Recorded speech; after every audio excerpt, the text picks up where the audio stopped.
먼저 9절에서 사도가 사랑하는 자들아 너희에게는 이보다 더 좋은 것 곧 구원에 속한 것이 있음을 확신한다 라고 말씀하면서 11절에서는 우리가 간절히 원하는 것은 너희 각 사람의 동일한 부지런함을 나타내어서 끝까지 소망의 풍성함에 이르도록 하고, 또 12절에서는 게으르지 아니하고 믿음과 오래 참음으로 말미암아 약속들을 기업으로 받는 자들을 본받게 하려 합니다. 이렇게 말씀합니다. 한마디로 말하면 예수님을 믿고 그래서 하나님을 섬기고 살아가는 믿음의 사람들은 이제 이 세상의 삶의 방식이나 가치관, 어떤 그런 육적 그런 세상을 쫓아서 사는 것이 아니라 이제는 믿음을 향하여 살아간다는 것이죠. 믿음으로 향하여 나아갈 때 그들은 모든 삶의 과정이 그들 앞에 항상 여러 가지 어려움으로 다가올 수 있다는 거예요. 그저 육적인 것을 따라서, 세속적 가치를 따라서 그냥 영적인 것이 아닌, 경건이 아닌, 믿음이 아닌, 성령을 쫓음이 아닌 그저 육을 쫓아서 살아간다면 그래 고민할 거 없죠. 그저 이 세상에서 주어진 그 삶 속에서 그저 누리고 기회를 따라서 살고 이러면 되는 거죠. 그러니까 영적인 고민을 할 필요가 없는 거죠. 그렇게 하면. 하지만 예수 그리스도를 믿는다는 것은 우리가 알다시피 그런 게 아니죠. 예수를 믿는다는 건 이 세상의 가치를 따르는 게 아니에요. 하늘의 부르심을 따라서 하나님의 뜻을 깊이 배우고, 그래서 하늘의 부르심이 뭐냐, 나를 향하신 하나님의 뜻이 뭐냐, 이런 것들을 그리스도 예수 안에서 우리가 묵상하고, 그리고 그것을 쫓아서 또 나아가기 위해서 또 하나님 앞에 기도하고, 때로는 영적인 가치와 육적인 가치 사이에서 갈등하지 아니하고 담대하게 영적인 것을 취하고, 그래서 마음이 두 마음으로 이렇게 흐트러지지 아니하고 항상 하나님 앞에 심지가 굳건해 가지고 믿음을 따라서 살아가는 것, 이런 걸 하나님이 원하시는 거죠. 오늘 본문에서 이렇게 저자도 그렇게 얘기하는 것입니다. 너희 각 사람이 동일한 부지런함을 나타내라는 거예요. 동일하다는 말은 앞에 다른 사람들과 같이 이런 말인 거예요. 지금까지 고대로부터 기독교 2000년 역사 기간 동안 얼마나 많은 사람들이 하나님을 섬기고, 그래서 그들도 주어진 삶 가운데에서 얼마나 믿음으로 싸웠습니까? 자기들의 육신을 부인하고 세상 자랑 다 버리고 오직 예수만 따라가고, 그래서 때때로 예수의 이름으로 고난받는 것조차도 그들은 부끄러워하지 아니하고 담대하게 십자가를 지고 고난도 당하고, 그러니까 그들과 동일한 그런 부지런함으로 믿음으로 나아가라 이 말인 거예요. 그래서 끝까지 그랬죠.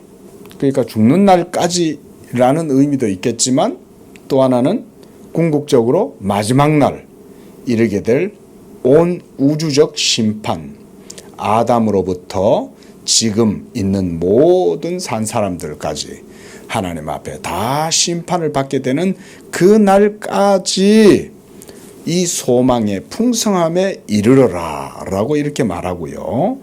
그리고 게으르지 않고 믿음과 오래 참음으로, 믿음과 오래 참음이에요. 그러려면 항상 싸워야 되는 거죠. 그렇죠? 우리를 향하여 다가오는 모든 유혹들과도 싸워야 되고, 그리고 게으름을, 항상 영적인 나태함이 우리를 덮치잖아요. 예? 새벽기도, 육신은 새벽기도 나오는 거 싫어하죠. 근데 그것과도 싸우라는 거예요. 그래서 하나님 앞에 기도하기를 쉬지 말고 항상 기도하기를 힘쓰고, 아니 힘들지 않으면 뭐 힘쓰라 가겠어요. 힘드니까 힘쓰라고 그러는 거죠. 그렇죠? 예? 인내하라는 얘기는 쉽지 않으니까 인내해라는 거죠. 응? 그 뭐 쉽게 그냥 누워서 떡 먹기 뭐 그런 말이 있지 않습니까? 그 뭐 그렇게 쉬울 일이면 뭐 인내하라고 할 필요 없죠. 오래 참으라고 할 필요 없죠. 하지만 이와 같이 오래 참으라고 말하고 인내하라고 얘기하고 견디라고 말하고 게으르지 말라고 말하는 것은 모두가 다 믿음이 하나님의 말씀을 향한 지향점을 갖고 계속해서 나아가라는 거죠. 나아가라는 거죠. 이렇게 할 때에 이제 약속들을 기업으로 받는 자들이라고 그랬어요. 한마디로 하나님께서 예수 믿는 믿음으로 살아가는 여러분들을 향하여 하나님께서도 더 좋은 것을 여러분들에게 주신다. 그게 바로 9절 말씀이요. 이보다 더 좋은 것, 구원에 속한 것이 있다. 예? 우리가 이것을 얻기 위하여 믿음으로 인내하고 참고 견디고 그래서 게으르지 않도록 늘 자기 자신을 채찍질하고 하나님 앞에서 믿음을 따라서 나아가려고 애를 쓰는 거예요. 자, 바로 이것이 믿음의 삶이에요. 우리가 오늘 이제 믿음에 대한 교훈들을 보겠지만 믿음은 바로 이런 살아계신 하나님께 대한 산 믿음이라 그랬습니다. 그리고 그런 믿음으로 하나님 앞에 살아갈 때 반드시 거기에 대한 하나님의 상이 주어진다 라는 걸 우리가 기억해야 됩니다. 이 상도 은혜의 상이지만 그러나 반드시 산 믿음으로 하나님을 섬기고 살았던 우리의 모든 신앙의 행위에 대해서도 하나님은 상을 주신다. 우리가 이 사실을 기억을 해야 됩니다.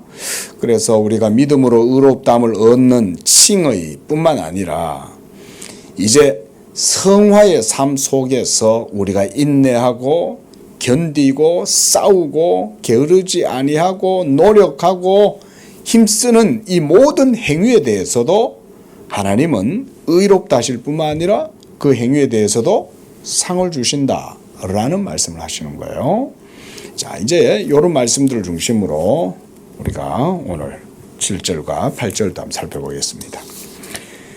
자, 기독교 강요 521쪽 3권 18장 7절입니다.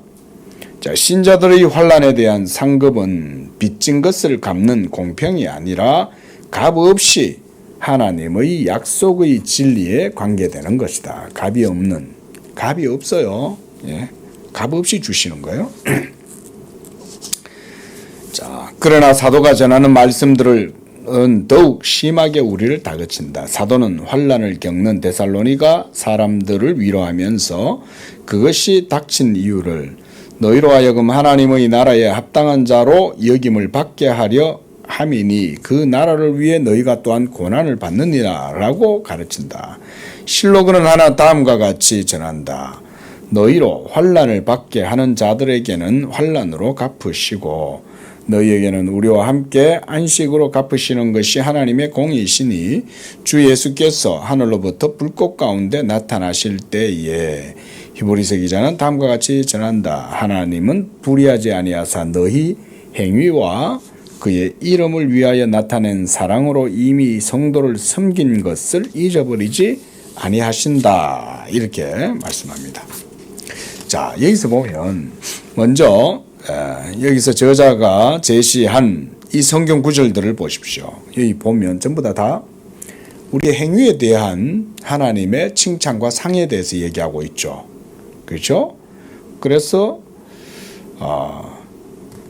데살로니가 후서 1장 6절 7절에 보면 환난을 받게 하는 자들에게는 환난으로 갚고 너희에게는 우리와 함께 안식으로 갚으시는 것이 하나님의 공의다 라고 했어요. 공의. 이 공의의 가치가 성도들의 믿음의 행위에 준하여 그 가치를 인정한다 이런 말이잖아요. 그게 공의라는 거 아닙니까?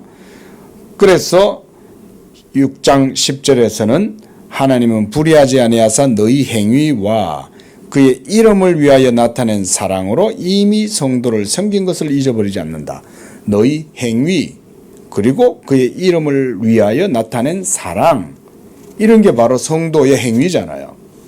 이런 것에 대해서 하나님이 잊어버리지 아니하시고 상을 주신다, 이 말씀인 거죠. 자, 이런 본문들을 우리가 어떻게 봐야 되느냐, 이것에 대한 내용이죠. 지금 비교적 칼빈이 길게 지금 믿음과 행위에 대한 문제를 논의하고 있는데, 우리가 지금 이제 7절까지 봐오고 있죠. 우리가 17장에서도 봤고요. 이중은혜의 교리에 대해서 봤어요. 어떻게 좀 이해가 되십니까?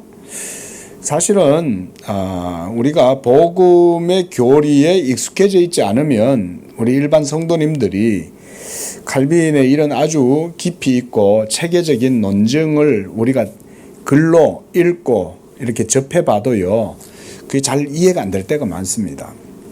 그만큼 저는 생각할 때는 우리 사람이 행위의 그 개념, 행위의 의에 대한 논리, 이런 거에 너무 익숙해져 있는 거예요. 저는 그래서 그렇다고 생각을 합니다. 또 조금 다르게 얘기해 보면, 우리는 하나님께 영광을 돌리기보다는 육을 쫓아 살고 싶어하는 경향이 훨씬 크죠. 우리는 가만히 놔두면 하나님께로 향할까요? 세상으로 향할까요?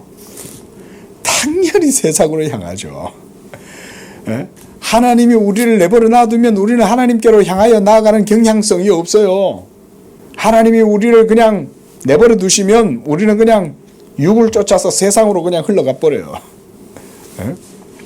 뭔 말이냐? 우리가 그만큼 육적인 것에 익숙하고, 눈에 보이는 것에 현혹되기 너무 쉽고, 영적인 것을 따라가기보단 육적인 것을 따라가고 세상적인 가치관을 따라서 살아가는 걸 훨씬 좋아하는 거예요. 그래서 이런 교리가 배우기가 어려운 거예요. 교리가 어려워서가 아니에요. 이것은 가치 평양의 문제인 거예요. 가치 평양의 문제. 우리가 하나님을 사랑하면 이런 교리는 쉽게 배워요. 하나님을 경외하고 하나님에 대한 사랑이 마음속에서 많이 타오르면 이런 교리가 너무 달콤하게 느껴지고, 이거 너무 존귀하고 너무 귀한 거예요. 한번 생각해 보세요. 왜 귀할까요? 자비잖아요. 자비. 갑이 없잖아요. 그렇죠? 예? 요즘 당근 많이 하죠. 당근. 당근이라는 게 툭 튀어나오더니 요새 뭐 우리나라 전 국민 뭐 당근 안 하는 사람 어디 있어요? 대부분 다 당근 하잖아요. 근데 당근 할 때 보면 참 재미있는 게 뭐냐면 나눔, 이런 거 있어요. 나눔.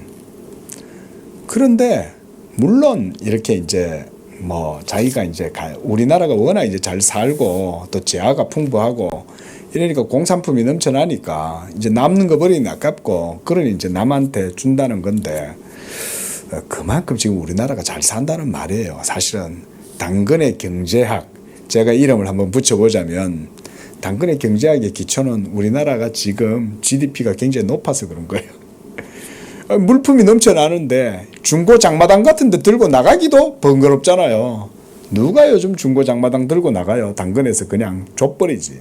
응? 실물로 살려면 그만한 값으로 못 살 텐데. 그 나눔이라는 거. 그것도 우리가 넉넉하니까 이제 서로 나눌 수도 있는 거죠. 돈을 안 받고. 어떤 분은 보면요, 정말 이렇게 후하게 후덕한 인심을 갖고 나눠주시는 분들도 있더라고요. 보니까 야, 이런 것들도 그냥 주는구나, 이런 것들도 있어요. 우리가 그런 작은 거 하나에도 감동하잖아요. 근데 하나님의 율법 공의 앞에서 진노와 저주를 받아서 영원한 지옥 형벌을 당하고, 그래서 온통 영원하게 어두움과 불 속에서 고통을 당해야 마땅한 우리가 하나님의 율법 공의 앞에서 의롭다함을 얻고 값없이 의롭다 하시고, 또 하나님의 자녀되는 권세도 주시고, 또 성령을 주셔서 죽은 우리 영혼을 살리시고, 그래서 그 성령으로 말미암아 하나님의 진리를 따라서 또 살아갈 수 있는 그런 은혜도 주시고, 이런 게 얼마나 귀해요. 응? 우리가 이런 걸 귀한 걸로 여기지 못하는 이유는 뭐냐? 예, 그걸 귀하다고 생각하지 않으니까 귀하게 여기지 않는 거죠. 예? 네 보물이 있는 곳에 네 마음이 있느니라 그랬잖아요. 예수님이. 이 세상의 것에 마음을 두는 사람은 이 세상의 것들에게 마음이 빼앗기겠죠. 하지만 저 하늘에 마음을 두는 사람은 그런 거에 마음 안 빼앗기겠죠. 하늘에 속한 진리에 마음을 두고 그 진리를 사모하고 그 진리가 뭔가를 깊이 묵상하고 배우려고 애를 쓰고 이렇게 하겠죠. 그런 얘기거든요. 그러면 그 사람은 하나님의 자비가 얼마나 큰지를 생각하는 거예요. 그런데 우리는 하나님의 자비가 뭐예요?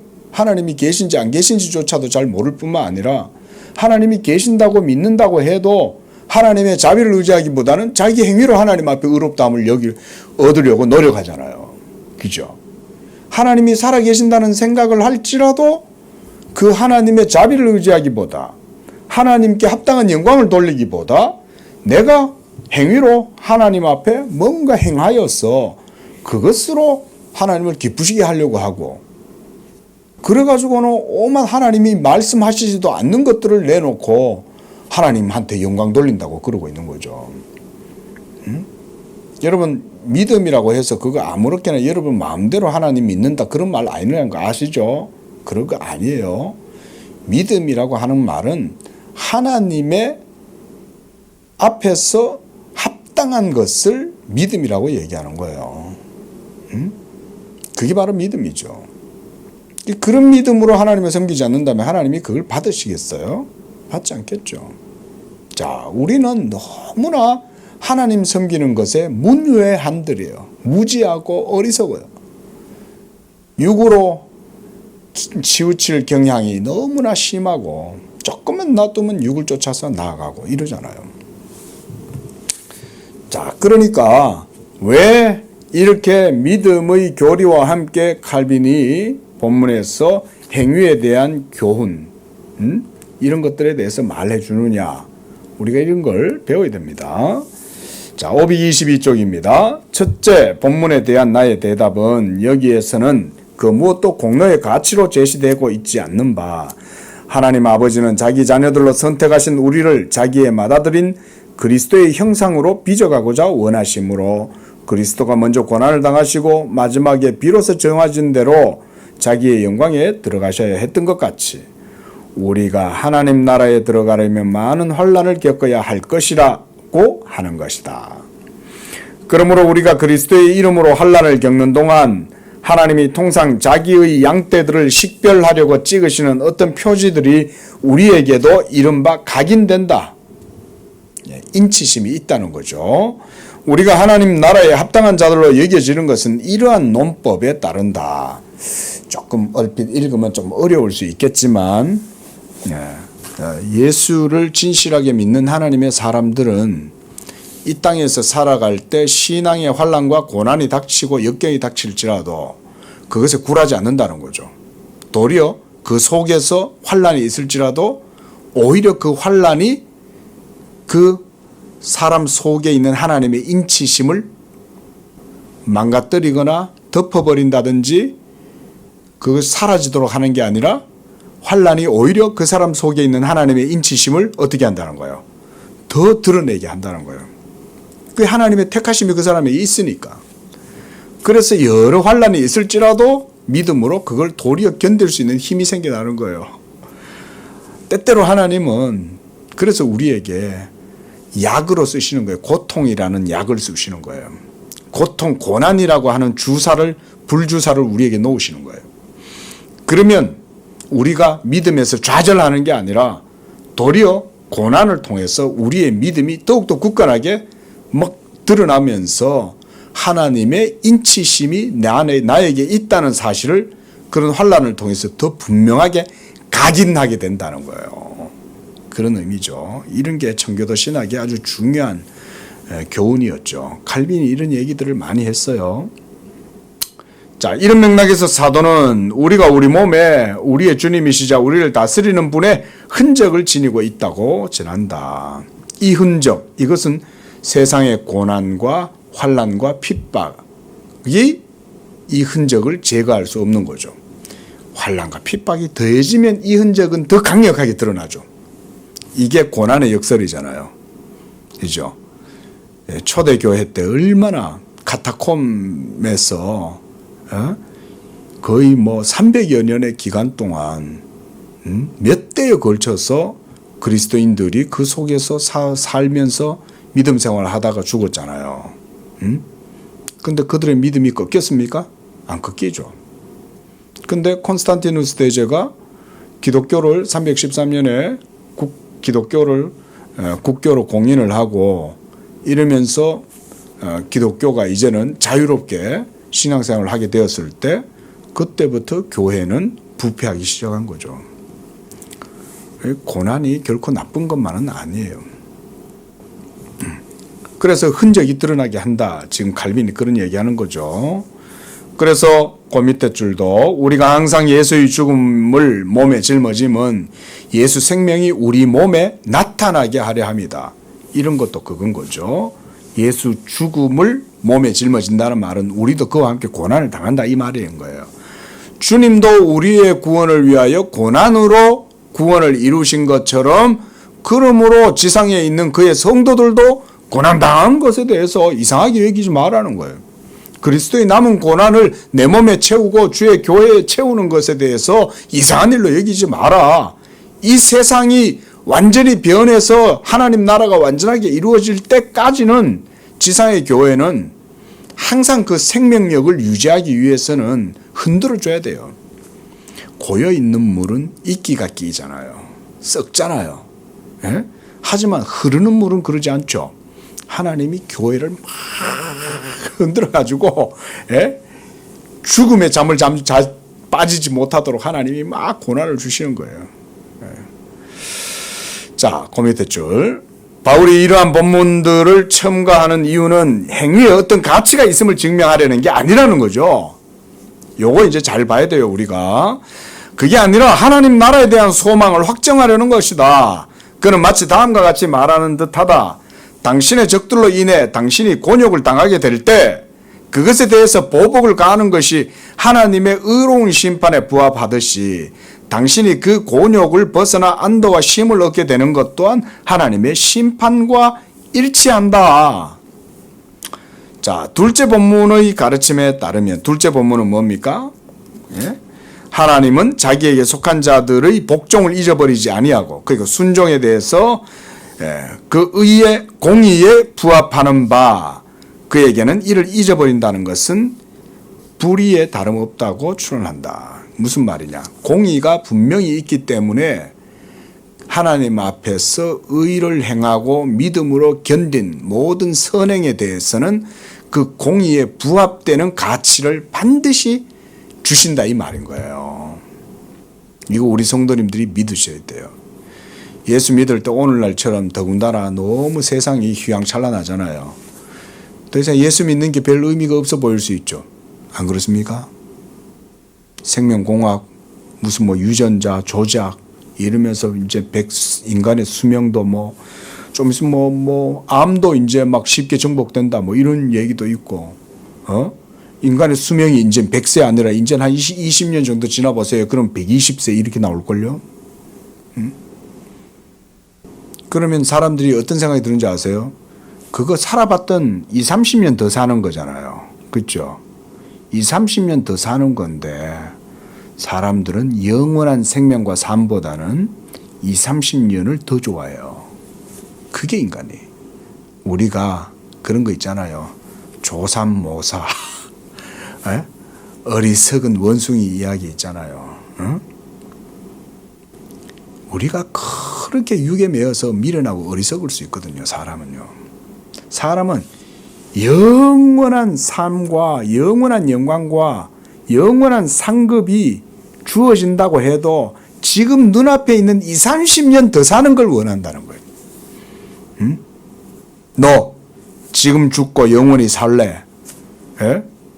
20, 30년 더 살고 영원히 죽을래? 그럼 어느 걸 택하겠어요, 사람들이? 누가 영원을 택하겠냐고요. 지금 당장 눈앞에 보이는 20, 30년 더 수명 연장되는 게 더 좋지. 이렇게 생각할 거 아니에요? 자, 그러나 하나님의 공의는 분명히 상급으로 주어진다. 반드시. 그래서 그들이 비록 먼저 죽을지라도, 예수 믿음 때문에 그들이 핍박을 당하고 순교를 당할지라도 그들에게는 반드시 믿음에 상응하는, 하나님이 그 행위에 상응하는 상급을 반드시 주신다. 그 얘기예요. 그래서 이런 논법은 다음과 같은 뜻을 지닌다. 하나님은 우리의 나태함을 찔러 자극하시기 위하여 우리가 겪는 수고가 자기의 이름의 영광을 위하여 헛되지 않다는 확신을 우리에게 주셨다는 것이다. 이 약속은 다른 모든 약속과 다름없이 값없는 자비의 언약이 앞서지 않았다면 결코 열매 맺을 수 없었을 것이라는 사실을 항상 기억하도록 하자. 거기에 여러분, 값없는 자비의 언약, 요거 빨간 줄로 딱 긋고 위에 형광펜으로 하이라이트 딱 칠하세요. 이런 게 칼빈의 언약 신학인 거예요. 값없는 자비의 언약. 이게 바로 뭡니까? 복음이죠.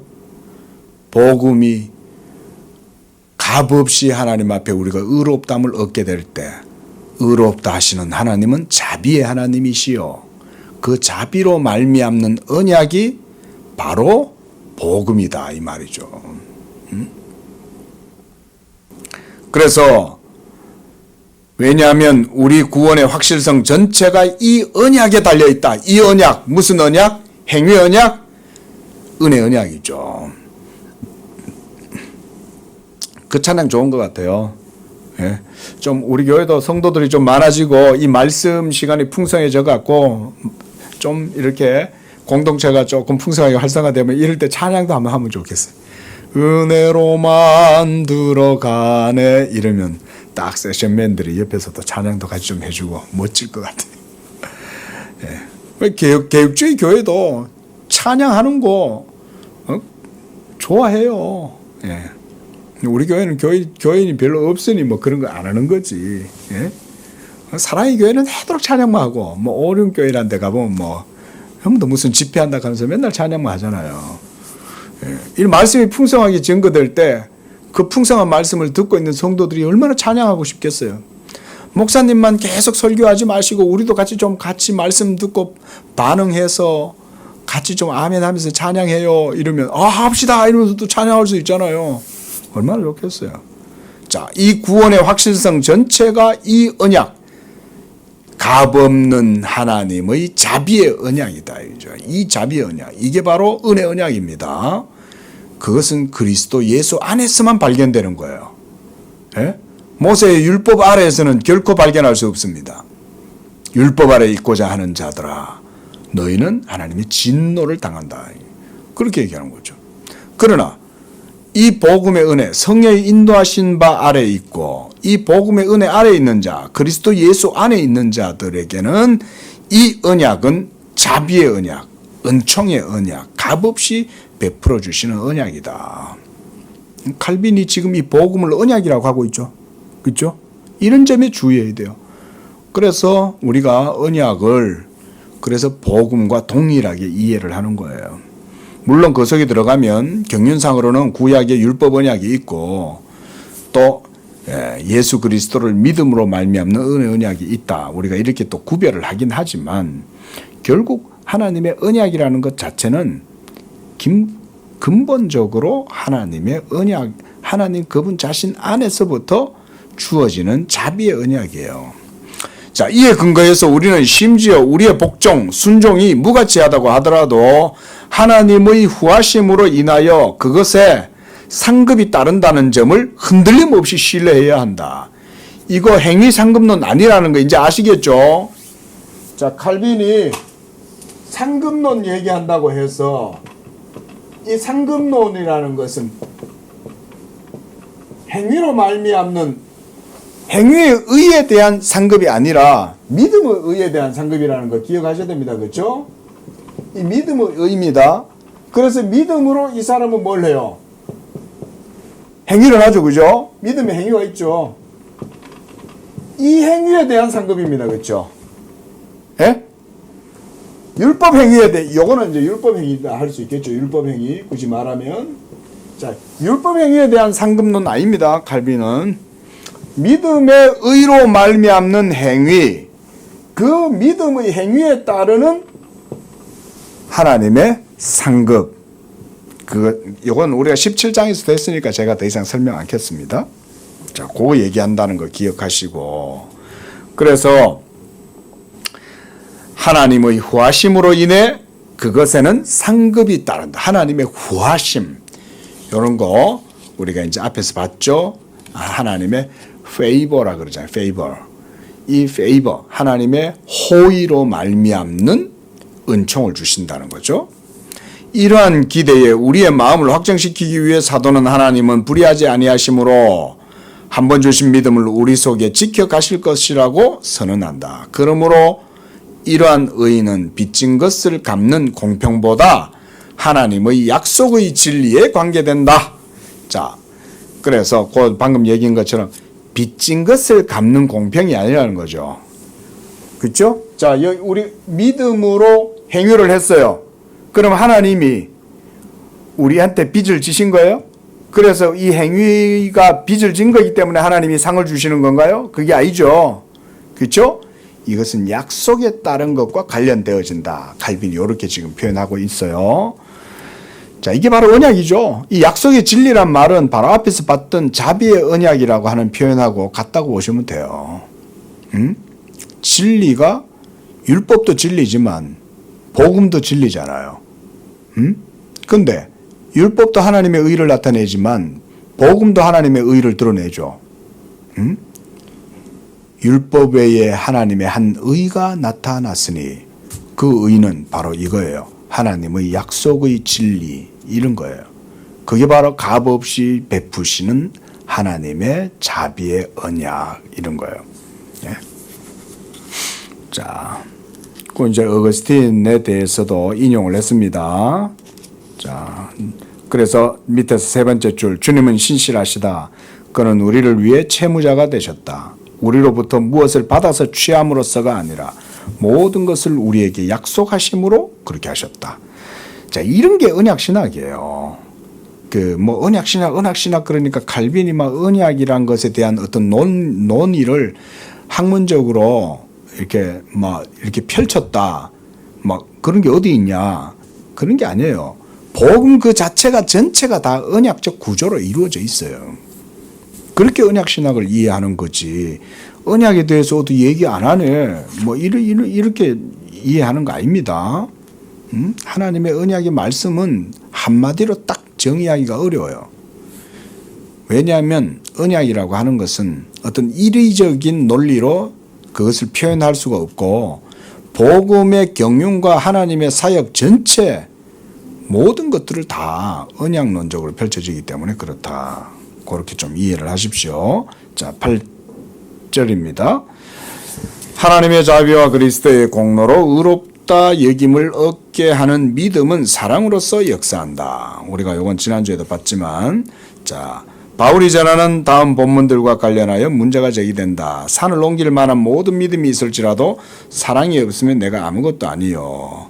그러즉 믿음, 소망, 사랑 이 세 가지는 항상 있을 것인데 그 중에 제일은 사랑이라. 이 모든 것 위에 사랑을 더하라. 이는 온전하게 매는 띠니라. 자, 처음 두 본문을 근거로 삼아 우리 바리새인들은 우리는 믿음보다 사랑으로서 그들이 말하듯 훨씬 더 강한 능력으로서 의롭다함을 받는다고 앞다투어 주장한다. 자, 이게 사람들이 사랑의 가치를 믿음보다 더 대단하게 얘기죠. 네가 아무리 믿음 말을 하지만 사랑이 있어야지. 사랑이 없으면 아무것도 아니잖아. 이럴 때 그 사랑은 어떤 거예요? 여기서 얘기하는 믿음보다 더 우월한 어떤 능력과 가치를 가지고 있다고 말하는 그 사랑이라는 건 뭘까요? 어디서 나오는 거예요? 예? 그걸 잘 생각을 해야 되겠죠? 자, 그래서 아무 수고 없이도 이 제잘거림은 반박된다. 첫째, 본문에서 거론되는 것은 참된 믿음과는 전혀 무관하다. 우리는 이를 다른 곳에서 설명한 적이 있다. 1054 3권 2장 9절에서 13절 사이에서 이거를 설명했다고 했습니다. 자, 그러니까 사랑을 빌미로 믿음의 가치를 무시해서는 안 된다는 거죠. 예? 제가 사랑으로서 역사하는 믿음이다라고 하는 것을 제가 지난주인가요? 설명을 드렸죠. 우리의 사랑은 어디서 나오는 거예요? 우리 속에 만약 사랑이 일어났다. 그래서 그 사랑의 행위가 믿음보다 훨씬 더 가치 있다고 만약에 우리가 생각을 한다면 그 사랑은 어디서 나왔냐 이거예요. 우리 본성에서 나오는 겁니까? 우리 그거 아니라 그랬죠. 그렇죠? 사랑으로서 역사하는 믿음이다. 제가 지난번에 설명드렸죠. 네? 성도는 기본적으로 예수 믿음으로 말미암죠. 그렇죠? 그런데 그들이 사랑을 해요. 그럼 이 사랑은 어디서 나왔을까요? 당연히 그렇게 따지자면 믿음이 먼저 선행이 되는 거예요. 믿음이 있으니 이 사랑이 나온 거죠. 그런데 이 사랑은 어떤 사랑이냐면 먼저는 하나님에 대한 사랑이죠. 그런데 하나님에 대한 사랑이 우리 아담의 본성을 갖고 육적 본성 속에서 우리가 하나님에 대한 사랑을 찾을 수 있습니까? 찾을 수 없잖아요. 안 되잖아요. 또 이웃에 대한 사랑도 있죠. 이웃에 대한 사랑은 어때요? 이것도 마찬가지죠. 우리 안에서 나오기 어렵죠. 그렇죠? 그래서 사랑으로 역사하는 믿음이란 말은 뭔 말이냐면 이 사랑은 사실은 우리 안에서 나오는 게 아니에요. 먼저는 이 사랑이라고 하는 것은 하나님의 진리에 감화된 사랑이에요. 진리에 감화가 된 그 믿음의 사람은 하나님을 사랑하게 되겠죠. 그리고 하나님을 사랑하는 그 사랑으로 또한 이웃에 대한 사랑도 드러나게 되겠죠. 그렇죠? 그래서 사랑으로서 역사하는 믿음이다라고 이렇게 붙이는 거예요. 그냥 믿음이 아니에요. 예수 믿는 믿음이긴 한데 이 믿음의 그 속에는 사랑이 있다. 이 사랑은 어디서 나온 거냐? 하나님의 진리에 감화되어 가지고 나타나는 사랑이 참된 사랑이라는 거예요. 이게 사랑으로 역사하는 믿음이에요. 그러니까 여러분 사랑이라고 말하면서 여러분 마음 속에 있는 본성적 사랑을 더 귀하다고 생각하면 안 됩니다. 예수를 사랑하지 않는 사람은 하나님을 사랑할 수 없어요. 너희가 예수를 보지 못하였으나 사랑하는도다. 어떻게 예수를 안 봤는데 우리가 예수님을 사랑할 수 있어요? 우리 속에 진리에 대한 감화가 있으니 예수를 사랑하는 거죠. 내 안에 계시는 예수님, 성령께서 내 안에 계셔서 그의 진리로 내 속에서 예수를 알게 해주시고 그 예수가 나의 주 나의 하나님이시고 나의 구속자시라는 것을 고백하고 그 은총에 감화된 사람은 사랑할 수 있죠. 이런 사랑이에요. 근데 여기서 지금 말하는 이것은 칼빈이 제잘거린다 이렇게 이제 표현을 했는데 이렇게 믿음의 가치보다 사랑의 가치를 훨씬 더 우월하다라고 주장을 하면서도 믿음을 무시한다면 그것은 쉽게 반박할 수 있다는 거죠. 자, 그래서 두 번째 본문 또한 참된 믿음의 관점에서 해석하도록 해야 된다. 바울은 사랑이 믿음보다 더 위대하다고 말한다. 이는 사랑에 더 많은 공로가 있어서가 아니라 믿음의 사용은 한동안 계속되는 반면 사랑은 더 많은 열매를 맺기 때문에 사랑은 더 넓게 뻗어나가기 때문에 사랑은 더욱 많이 섬기기 때문에 사랑은 항상 번성하기 때문에 사랑은 항상 있다. 이렇게 말했다는 거예요. 그 말은 사랑의 가치가 또 그 능력이 믿음을 무시한다든지 믿음보다 더 뛰어나다든지 이런 말이 아니라는 거죠. 그죠? 그런 얘기가 아니에요. 자, 우리가 월등함을 염두에 둔다면 하나님의 사랑이 마땅히 으뜸을 차지할 것이다. 그러나 이는 바울이 전하고자 하는 바와 무관하다. 실로 그가 강건하는 것은 한 가지다. 즉 우리가 주 안에서 상호적인 사랑을 서로 번갈아 세워가도록 해야 한다는 것을 얘기하는 거지, 사랑이 믿음보다 더 뛰어나서 믿음은 열등한 거다, 그런 얘기를 하는 게 아니다 이 말인 거예요. 그러나 실로 온전히 건전한 정신을 가진 사람 중에 누가 모든 부분에 있어 사랑이 믿음보다 뛰어나다는 상상의 기초에서 의롭게 하는 데 있어서 사랑이 믿음보다 더 위대하다고 추론하겠는가? 그죠? 칼빈도 지금 그런 얘기하고 있는 거예요. 예? 사랑이 의롭다함을 우리가 예를 들어서 이 제잘거리는 사람들의 논법에 따르면 그러면 사랑이 믿음보다 뛰어나서 그 사랑 때문에 우리가 하나님께 의롭다함을 얻는다라고 한다면 그 사랑은 믿음에 속해 있어요? 행위에 속해 있어요? 당연히 행위에 속해 있겠죠. 그러면 그 행위가 어디서 나왔냐 이거죠. 그들의 행위는 바로 자기들 속에서 나오는 거죠. 그 사랑이 하나님이 받으실 만한 사랑이겠냐. 그렇죠? 이런 얘기겠죠. 그래서 그 밑에도 그 얘기를 하네요. 믿음의 수중에 있는 의롭다함을 얻게 하는 힘. 예? 지금 칼빈이 이렇게 표현했죠. 믿음의 수중에 있는 의롭다함을 얻게 하는 힘은 행위의 가치에 놓여 있지 않다. 예? 그래서 우리의 칭의는 오직 하나님의 자비와 그리스도의 공로에 존재한다. 이런 것도 빨간 줄 쫙, 하이라이트 쫙이죠. 그렇죠? 우리의 의는 하나님의 자비와 그리스도의 공로에 기초한다. 오늘 제목이 바로 이거죠. 칭의의 기초, 원인이 하나님의 자비고 그리스도의 공로가 그 모든 것의 원리예요. 그래서 이와 같이 믿음이 칭의를 함의할 때 의롭다함을 얻게 한다라고 일컬어진다. 525쪽 두 번째 줄. 이로부터 그들의 논의가 얼마나 멋들어지게 전개되는지 당신은 보게 될 것이다. 그러나 우리는 믿음이 의롭다함을 얻게 하는 것은 믿음 그 자체가 가치가 있어 우리에게 의를 부여할 공로를 지니기 때문이 아니라. 요거 이제 이 정도는 이해하시죠? 믿음 그 자체 속에 무슨 공로나 어떤 원인이나 이유가 있지 않아요. 그래서 자비라고 그러는 거예요. 그래서 자비라고. 그래서 그것이 도구가 되어 이렇게 이제 이 도구인 이런 말 씁니다.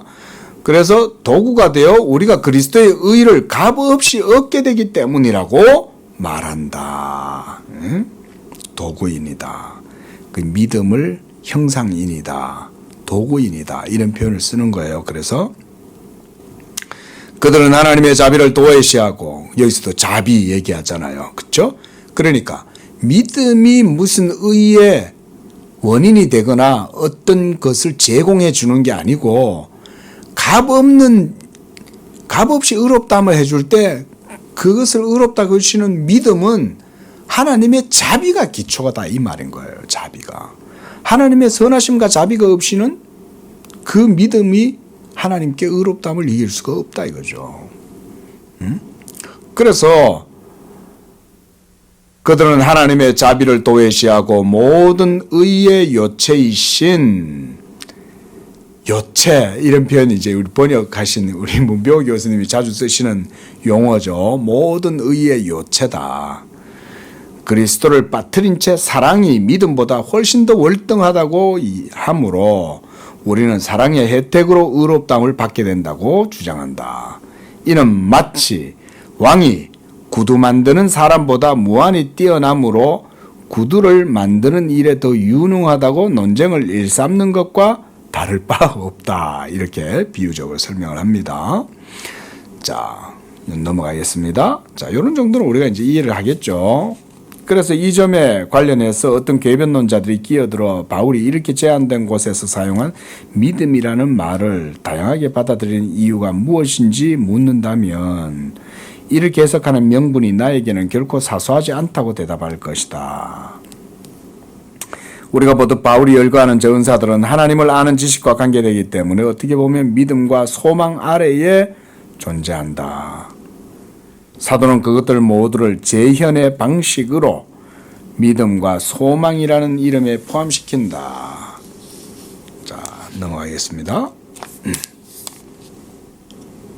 526쪽입니다. 그리고 우리에게 맞서는 자들은 세 번째 본문을 통하여 만약 사랑이 온전하게 매는 띠라면 의는 온전함과 다름없으므로 사랑은 의의 띠라고 유추한다.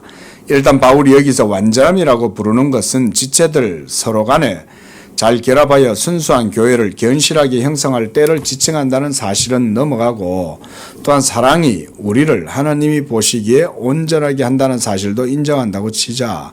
그렇다고 해서 과연 그들이 뭔가 새로운 것을 더 내세울 것이 있겠는가? 나의 대답은 언제나 그들을 반박하는 것이 될 것이다.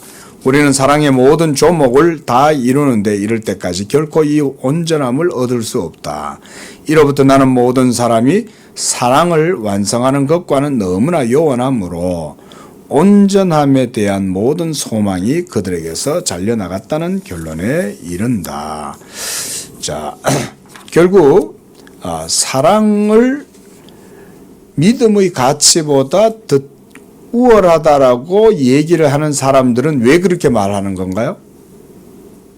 그 사람들이 믿음으로 의롭다함을 얻는다라고 얘기하지만 사실은 더 뛰어난 건 사랑 아니야? 이렇게 얘기하는 거죠. 그런데 그 사랑이라는 게 뭐냐 이거예요. 사랑이라는 게. 그래서 이제 제가 지난번에 설명해 드렸던 이제 사랑에 대해서도 설명을 드렸어요. 그리고 칼빈도 여기서 잘 설명을 했잖아요. 예? 사랑을 행위로 보면 안 된다는 거죠. 사랑은 참 사실은 그래 따지면 다 순환적으로 연결되어져 있죠. 진실하고 참된 믿음에서 사실은 사랑이 나오죠. 그래 따지면. 그렇지 않습니까? 그리고 이 사랑은 사실은 훨씬 더 깊죠. 하나님 안에서 나오는 거니까. 그렇다고 해서 그것이 우리 안에 있는 건 아니잖아요. 우리 안에 있는 그것을 갖고 사랑이라고 말하면서 그걸 들먹이면서 믿음의 가치를 무시한다면 그것은 또한 잘못된 논리라는 거죠. 자, 이런 정도로 우리가 이랬습니다. 기도하겠습니다. 자비로우신 주 하나님 아버지, 우리에게 값없이 자비의 언약을 통하여 믿음 주시고 이제는 믿음으로 서 있는 그 은혜에 들어감을 우리에게 허락하시고, 그래서 예수 믿음으로써 하나님 앞에서 의롭다함을 얻을 뿐만 아니라 그 믿음으로 행한 모든 수고와 열심과 또한 오래 참음과 인내와 또 모든 역경과 환난 가운데에서도 믿음으로 소망 가운데 우리의 행위를 하나님이 기뻐하시고 받아주신 것처럼 우리도 또한 주어진 모든 삶 가운데 믿음으로 나아가도록 인도하여 주시옵소서. 이 참된 믿음, 하나님을 경외하는 이 온전한 믿음 가운데 거할 때에 우리의 믿음의 수고와 그에 따르는 모든 행위에 대하여 하나님께서 반드시 공의에 합당하게 상 주실 것이라는 것을 우리가 기억하고 믿음으로 인내하게 하시고 늘 믿음 가운데 거하여 하나님께 소망을 두고 영광을 돌리는 그런 삶이 되게 하여 주시옵소서. 예수님의 이름으로 기도합니다. 아멘.